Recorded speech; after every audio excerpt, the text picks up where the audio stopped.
Bonjour à tous, on commence ce tour de la presse sportive en Espagne avec la fin de la 25e journée de Liga hier soir et contre-performance du Real Madrid à domicile contre la Real Sociedad.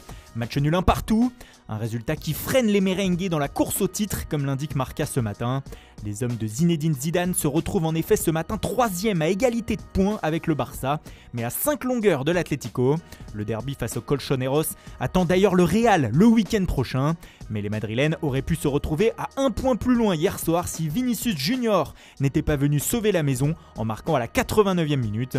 Le Brésilien fait la une de As ce mardi pour qui il a sauvé au moins un point au Real Madrid ce lundi soir. On reste en Espagne avec la big news de la journée d'hier. Une opération de police a eu lieu hier au siège du FC Barcelone et celle-ci a débouché par la suite sur l'arrestation de l'ancien président du Barça, Josep Maria Bartomeu. Ce dernier a été interpellé, placé en garde à vue et a passé sa première nuit en détention hier.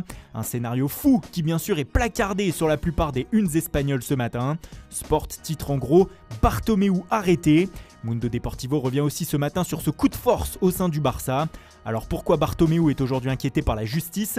Rappelez-vous, il y a quelques mois, un scandale avait éclaté au sein du club, la présidence étant accusée d'avoir engagé une société afin de troller sur les réseaux sociaux les cadres de l'équipe comme Messi, Piqué ou Xavi. Rien d'illégal pour le moment, juste immoral.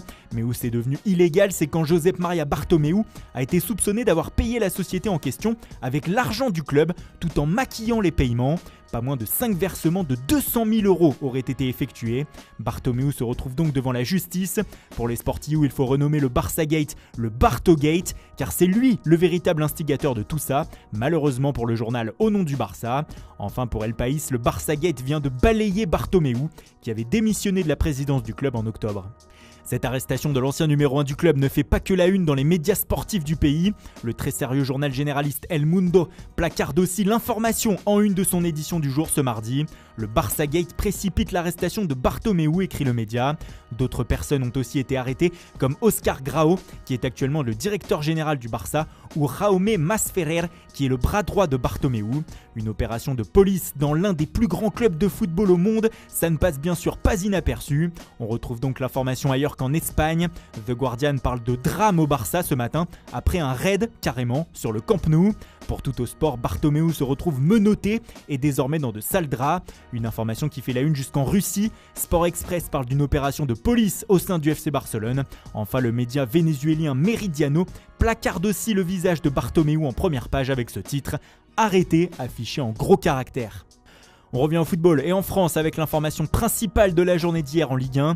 Ce n'est pas la venue de Franck McCourt hier à Marseille, même si elle est importante pour le club marseillais, mais bien le départ de Julien Stéphan de son poste d'entraîneur du Stade Rennais qui nous intéresse ici. Le coach français a choisi de s'effacer de l'équipe première, comme le résume le journal L'Équipe de ce mardi. Stéphan estimait que son discours ne passait plus auprès de son équipe actuellement 9e de Ligue 1 et a donc préféré démissionner.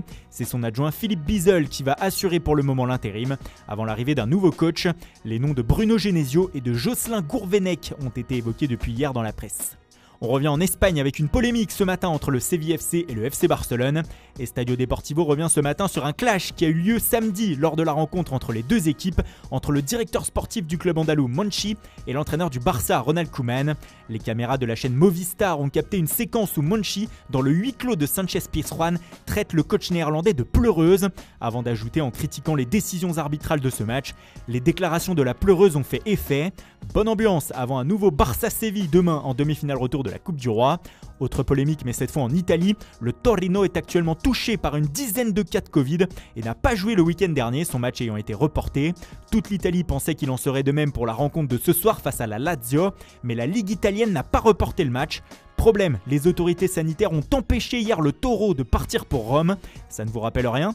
En début de saison, les Napolitains avaient été empêchés d'aller affronter la Juve pour des suspicions de cas de Covid, mais le match n'avait pas été reporté.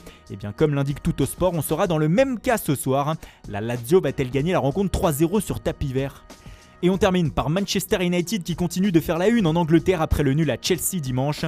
Hier c'était pour des propos sur l'arbitrage, ce matin c'est pour les mots de David De Gea envers ses coéquipiers. Cela fait la une du Daily Star qui estime que le portier espagnol a mis un gros coup de pression à quelques-unes des stars offensives de son équipe. Si nous voulons faire quelque chose de bien et que nous voulons gagner des trophées et gagner le championnat, nous devons battre les grosses équipes, a-t-il dit. Nous n'avons pas eu beaucoup d'occasions, nous n'avons pas assez créé, ce n'était pas suffisant pour être honnête, a-t-il complété. La tension semble vive à Emu qui semble comprendre que le titre est en train de lui échapper. Voilà, c'est tout pour aujourd'hui. Merci pour votre fidélité, bonne journée à tous et rendez-vous dès demain matin pour une nouvelle revue de presse.